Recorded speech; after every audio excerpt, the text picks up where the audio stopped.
The desert stretched endlessly under the weight of the sun, its cracked earth whispering secrets of the past. For decades, whispers of witchcraft had plagued the countryside, spreading fear like wildfire.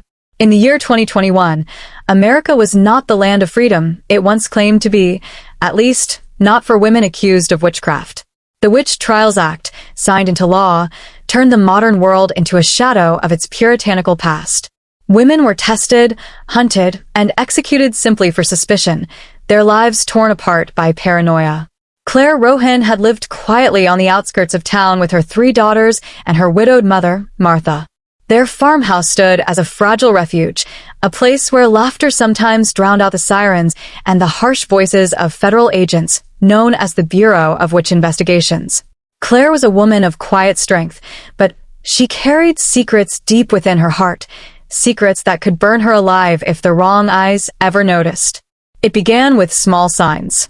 Strange dreams at night, the smell of burning herbs when none had been lit, the feeling of unseen hands brushing across her skin.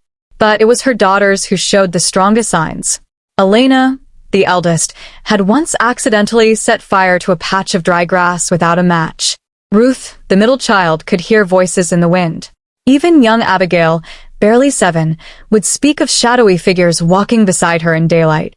Claire feared for them, but she also feared the world outside. The law demanded every household submit their daughters for testing once they reached adolescence. Failure to comply meant arrest, exile, or worse, the fire.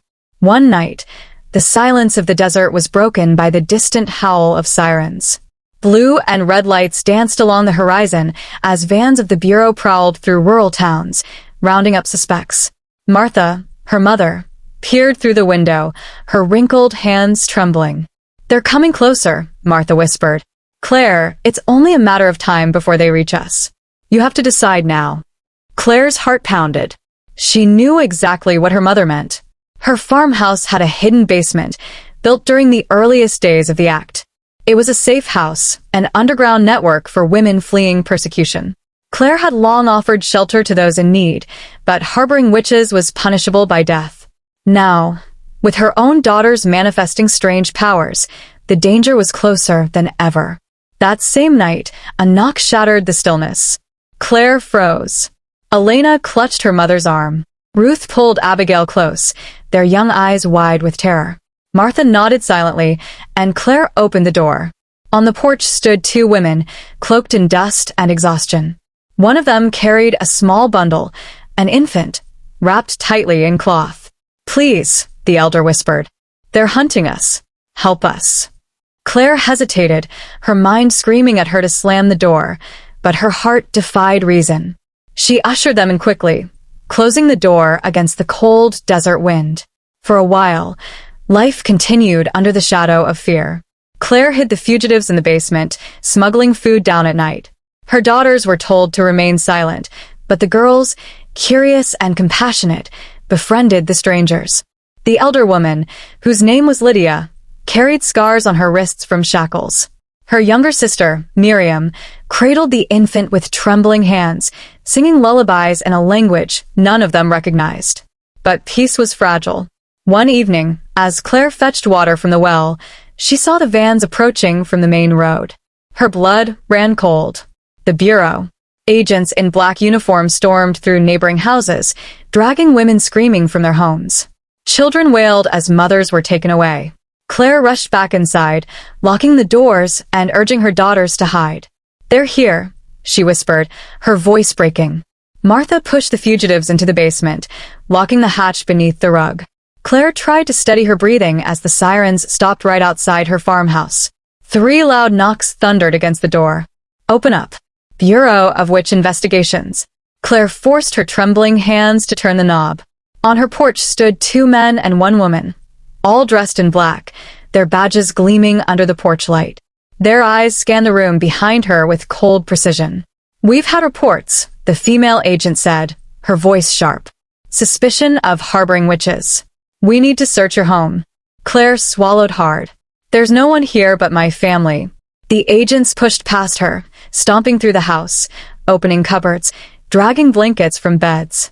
Abigail whimpered softly, and Elena squeezed her hand. trying to silence her. Ruth stood frozen, her eyes darting toward the rug beneath which the hatch lay hidden. One of the agents stomped directly over it. For a moment, Claire thought it was over, that the wood would creak, the hatch would be revealed, and all of them would burn before the week was out. But the agent simply turned away, muttering curses under his breath. After 20 long minutes, they finally left, warning Claire that next time, there would be consequences. As the vans pulled away, Claire collapsed against the doorframe, tears streaking down her face. That night, Lydia told her the truth. The Bureau wasn't just hunting witches, it was experimenting on them. Women with powers were being dragged into hidden facilities, tested, tortured, drained of their magic until nothing remained but husks of human bodies. "You think hiding them will save them," Lydia said, her eyes blazing in the candlelight. "But one day, you'll have to decide whether to fight back. Because they will never stop hunting us." Claire couldn't sleep after that. She dreamed of fire, of gallows, of her daughters screaming as flames swallowed them whole. Weeks passed. Tension mounted. And then, one afternoon, as Ruth played near the barn, she lost control. The air rippled around her, and the hay burst into flames. Neighbors saw the smoke. By evening, word spread through town. Claire's worst fears had come true.